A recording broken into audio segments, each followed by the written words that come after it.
నిన్న ఆంధ్రప్రదేశ్ మాజీ మంత్రి senior YSR Congress party senior leader Ambati Rambabu గారి ఇంటిపై ఆయనపై జరిగిన దాడి చూస్తే ఆంధ్రప్రదేశ్ రాష్ట్రంలో ప్రజాస్వామ్యం ఉందా లేదా రాక్షస పాలన కొనసాగిస్తున్నారు కూటమి ప్రభుత్వం అధికారంలోకి వచ్చినాక అనే దానికి నిదర్శనం నిన్న జరిగిన సంఘటన. నేను సాయంకాలం 5 గంటల నుంచి రాత్రి 10:30 వరకు దాదాపు 1,000 మంది 2-3 వేల మంది కార్యకర్తలు తెలుగుదేశం పార్టీ గూండాలు రవిడీలు అంబటి రాంబాబు ఇంటిపై దాడి చేసి కార్లు తగలబెట్టి ఆఫీస్ తగలబెట్టి ఇంటి కిటికీలు కూడా పగలగొట్టి దారుణ చర్య జరుగుతుంటే పోలీసులు ప్రేక్షక పాత్ర పోషిస్తున్నారు. అంటే పోలీసులు ఉన్నారు అక్కడ. దేనికి?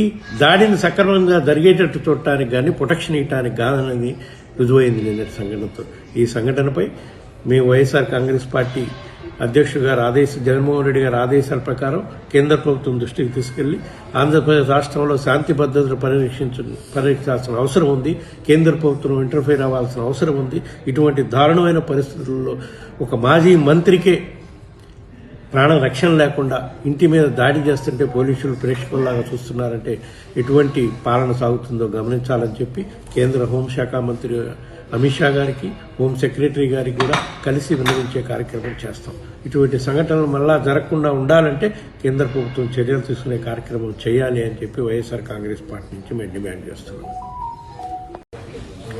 నిన్న ఆంధ్రప్రదేశ్ మాజీ మంత్రి senior YSR Congress party senior leader Ambati Rambabu గారి ఇంటిపై ఆయనపై జరిగిన దాడి చూస్తే ఆంధ్రప్రదేశ్ రాష్ట్రంలో ప్రజాస్వామ్యం ఉందా లేదా రాక్షస పాలన కొనసాగిస్తున్నారు కూటమి ప్రభుత్వం అధికారంలోకి వచ్చినాక అనే దానికి నిదర్శనం నిన్న జరిగిన సంఘటన. నేను సాయంకాలం 5 గంటల నుంచి రాత్రి 10:30 వరకు దాదాపు 1,000 మంది 2-3 వేల మంది కార్యకర్తలు తెలుగుదేశం పార్టీ గూండాలు రవిడీలు అంబటి రాంబాబు ఇంటిపై దాడి చేసి కార్లు తగలబెట్టి ఆఫీస్ తగలబెట్టి ఇంటి కిటికీలు కూడా పగలగొట్టి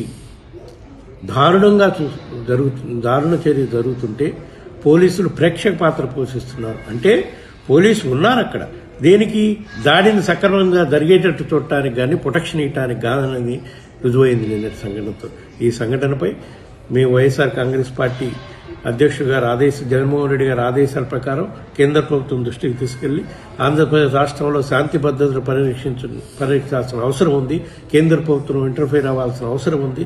ఇటువంటి దారుణమైన పరిస్థితుల్లో ఒక మాజీ మంత్రికే ప్రాణ రక్షణ లేకుండా ఇంటి మీద దాడి చేస్తుంటే పోలీసులు ప్రేక్షకుల్లాగా చూస్తున్నారంటే ఎటువంటి పాలన సాగుతుందో గమనించాలని చెప్పి కేంద్ర హోంశాఖ మంత్రి అమిత్ షా గారికి హోం సెక్రటరీ గారికి కూడా కలిసి విన్నవించే కార్యక్రమం చేస్తాం.